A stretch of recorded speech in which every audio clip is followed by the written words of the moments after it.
ఓ cinema pre release function లో నటుడు శివాజీ మహిళల వస్త్రధారణపై వివాదాస్పద వ్యాఖ్యలు చేసిన సంగతి తెలిసిందే.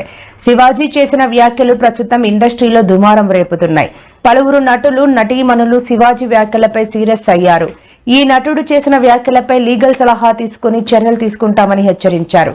చీర కట్టుకోవడంలో అందం ఉంటుంది, సామాన్లు కనబడేలా బట్టలు వేసుకోవడం అందం కాదు, అలాంటి వాళ్ళని చూస్తే దరిద్రపు ముండా అని తిట్టాలనిపిస్తుంది అంటూ శివాజీ తీవ్ర వ్యాఖ్యలు చేశారు. అనేవి చాలా పర్సనల్, అంటే ఇట్స్ ఫ్యాషన్, ఎవరికి ఏది నప్పితే అది వేసుకోవాలి. ఆయన దృష్టిలో ఆయన ఇన్సెక్యూరిటీ ఉన్నట్టుంది, ఆయన ఎలా కనిపిస్తారు, ఇంతే అలాంటి రెస్ట్రిక్షన్స్ అంతా ఉన్నట్టున్నాయి. ఎవరి ఇష్టం వాళ్ళది. ఆయన చెప్పినంత మాత్రాన మనందరం ఉంటామా? అది వాళ్ళకే ఉంటుంది. But I personally feel dressing అనేది ఇట్స్ సమ్వన్స్ పర్సనల్. తిండి, బట్ట ఇవన్నీ మనకు నచ్చినట్టే ఉండాలి. కాదు బయటే దయచేసి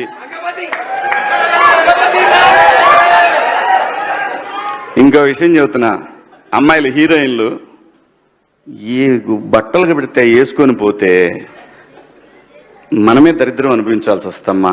ఏమనుకోవద్దు, హీరోయిన్లు అందరూ మీరు అనుకున్నా నాకు పోయేది లేదు, లాగి పీకుతాం మనం, అది వేరే విషయం. కానీ మీ అందం చీరలోనో, మీ అందం నిండుగా కప్పుకునే బట్టల్లోనే ఉంటుంది తప్పితే సామాను కనపడే దాంట్లో ఏముండదమ్మా.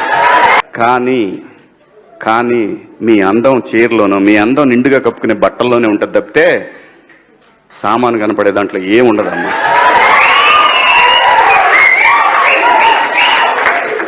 అవి వేసుకున్నంత మాత్రాన చాలా మంది చూసినప్పుడు నవ్వుతూ అంటారు, కానీ దేత్రముండ ఎలాంటి బట్టలు ఎందుకు వేసుకుని కాస్త మంచి వేసుకోవచ్చుగా, బాగుంటావు కదా అనాలనిపిస్తుంది లోపల.